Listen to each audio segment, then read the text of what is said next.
Rappel théorique.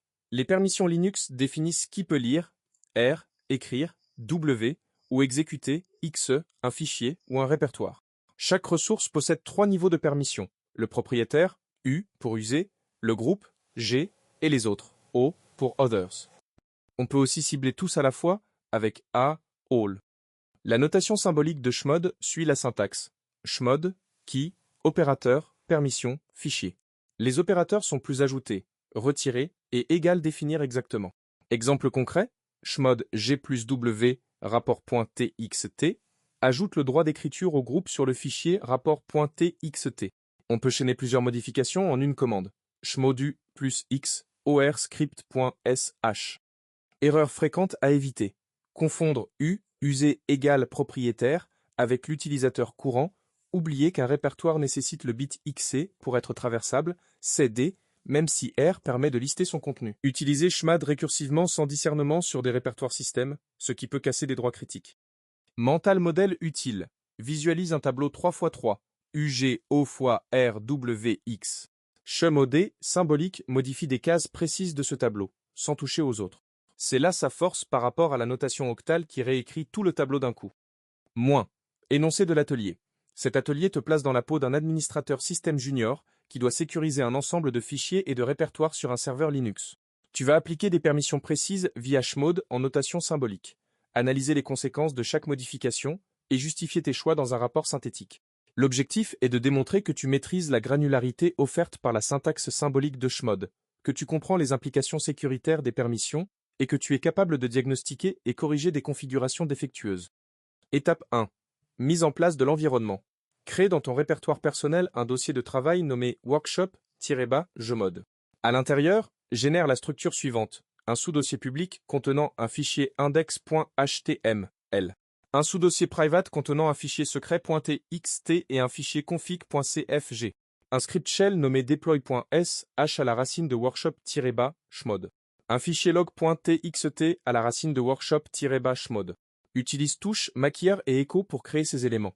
Affiche et documente les permissions initiales de chaque élément avec LSL et note-les dans ton rapport. Étape 2.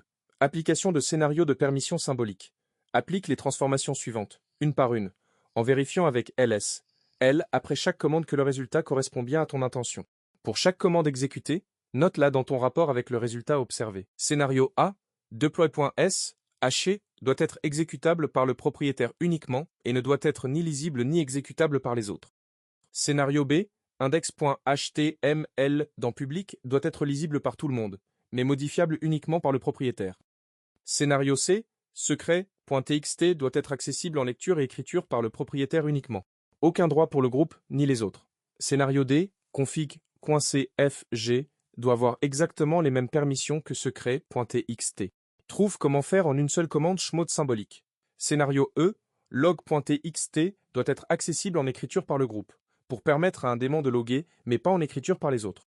Le propriétaire conserve tous ses droits.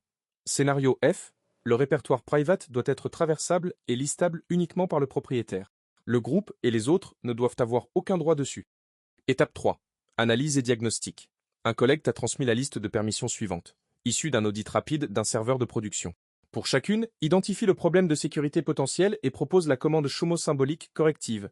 R, W, X, R, W, X, R, W, X sur un script d'authentification hôte.sh. RW, RW, RW sur un fichier de mot de passe passwords.db. D, R, W, X, R, W, X, R, W, X sur un répertoire /var www upload r WSRXRXA sur un binaire quelconque. Explique ce que signifie le C et pourquoi c'est sensible. Rédige une explication courte, 3 à 5 lignes, pour chaque cas dans ton rapport. Elles disent. Étape 4. Cas pratique combiné. Dans workshop-chmod, crée un script nommé secure-setup.s hkey. Lorsqu'il est exécuté, applique automatiquement toutes les permissions des scénarios A à F en une seule passe. Le script doit afficher un message de confirmation après chaque permission appliquée. Rends ce script exécutable uniquement par le propriétaire, puis exécute-le et colle sa sortie dans ton rapport. Étape 5. Livrable et rapport. Ton livrable est un fichier rapport-chmo.md. TXT, structuré avec la liste des permissions initiales relevées à l'étape 1, les commandes exécutées et les résultats observés pour chaque scénario, l'analyse de diagnostic de l'étape 3, le contenu du script secure-setup.s, haché et sa sortie d'exécution. Une courte conclusion, 5 à 10 lignes, sur ce que la notation symbolique apporte en contexte de sécurité par rapport à la notation octale.